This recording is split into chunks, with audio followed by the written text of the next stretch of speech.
Learn to make the hard choices in life, part 4, from the posts of Dr. Swive Masiwa, the Entrepreneur Podcast. Who are you? This week I faced at least one very hard decision. I'm sure many of you did too. Whether a key decision you make could impact millions of people, billions of dollars, your own family, or maybe your own career path. You have to stop and ask yourself at least one core question, which at some points in your life could be harder to answer than other times. Is this decision in line with my values? In business, we talk about both value in a financial sense and values related to corporate governance and vision. Also, the company's impact on the lives it touches. Today, I am speaking about values at the heart of who we say we are as individuals and also in the work that we do. You might be 18 years old or a few short years from 60, like I am. You might be a student, a village elder, a sports sister, a newly minted lawyer, a lioness mom, or aspire to lead the biggest business in Africa or on earth. We all have had a decision along the journey of our life. You yourself might be deciding now whether to move to a new country, to buy a car with debt, or even to stop doing something you really love because it takes so much time from other things you must prioritize. I often think of something President Obama said not so long ago. Hard things are hard.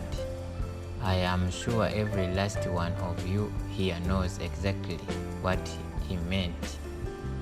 Yes, they are.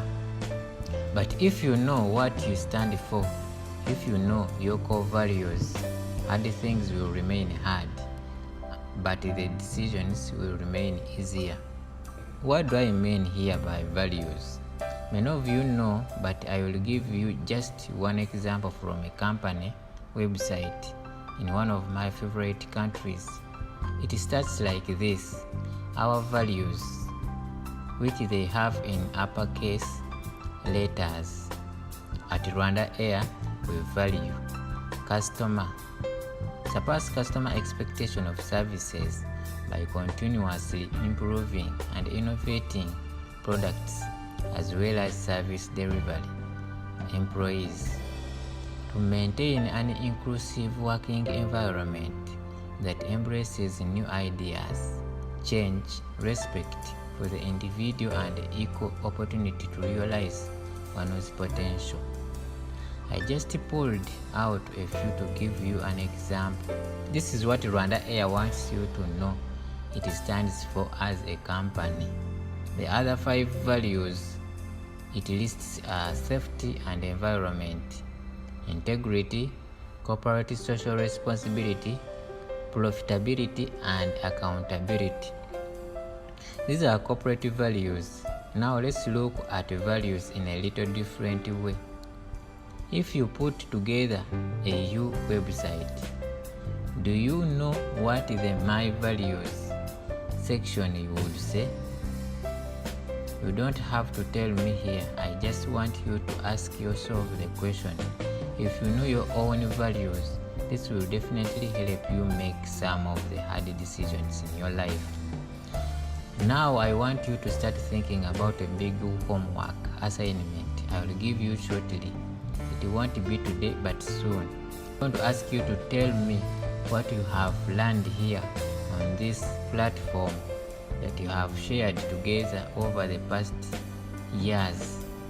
How has it helped you and your business? Were there a few particularly important lessons you learned along the way? I really look forward to reading about your journey and how our conversation made a difference, whether big or small. First things first though, do you know who you are? Let me give you another decision tool called the John White model.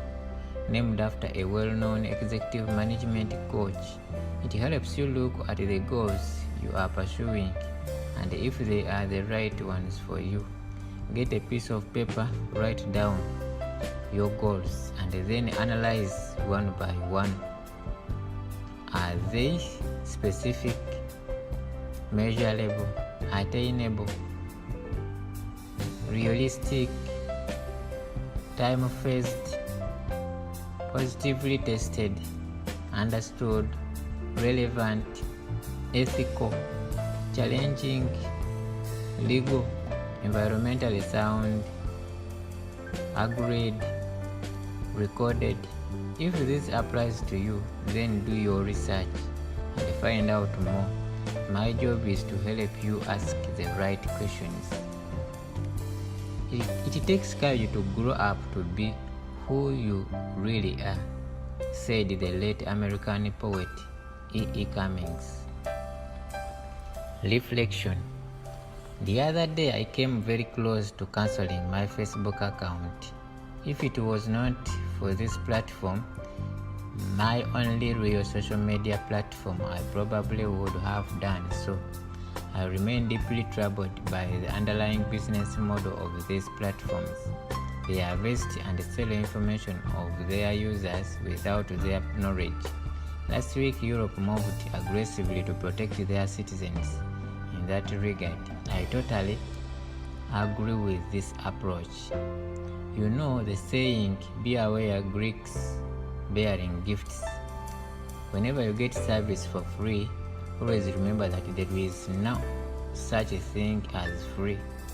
There is a price you are paying somewhere, somehow. That is important that you know what that price is first, before deciding whether or not it is a price you are willing to pay. These amazing services like Facebook, Instagram, WhatsApp are not free. As we use them, they are harvesting personal information about us on an unimaginable level, and our own governments need at a Pan-African level to engage fully on this issue, because when dealing with such giant companies, our countries are too small to even be heard. Europe has just begun to act to protect the data information of its people. It is time for Africa to do the same, and not in a piecemeal fashion. This is one of the reasons why I'm a passionate advocate in making the African Union a more effective organization for its citizens. Our freedom in Africa often came at the ultimate price. Let's continue to guard it jealously and not allow new forms of hegemony that comes as the Greeks bearing gifts. Rose writes, I've learned so much from you, sir. I've learned so much from you over that years, but most importantly, how to be a lioness mom, even though I am as single as a grain of sand. I've been able to impact this knowledge on my younger siblings. I am a student on campus and I started a snack business which I supply in wholesale and retail too.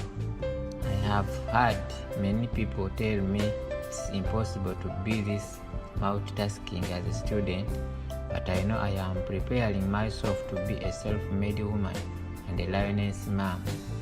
I've always proven them wrong. My reply, you are a true lioness entrepreneur. It is people like you that will completely change this continent. So excited about you. Keep it up. Arnold writes, let me just say, as an avid follower of your platform and from what you have shared, I managed to secure financing for my business. Quit my job salary, net $5,000. I'm running my own company and I have employed 6 people so far, and the sales are growing monthly. No more rat race for me. Thank you, Mr. Africa. Dr. Swive. Please come to Mozambique. We need Kwesi as well. My reply, Obrigado, you are my guy. This This makes it so worthwhile for me personally. It has been a long time since I visited your great country. Too long. You have so encouraged me to come. Thank you so much.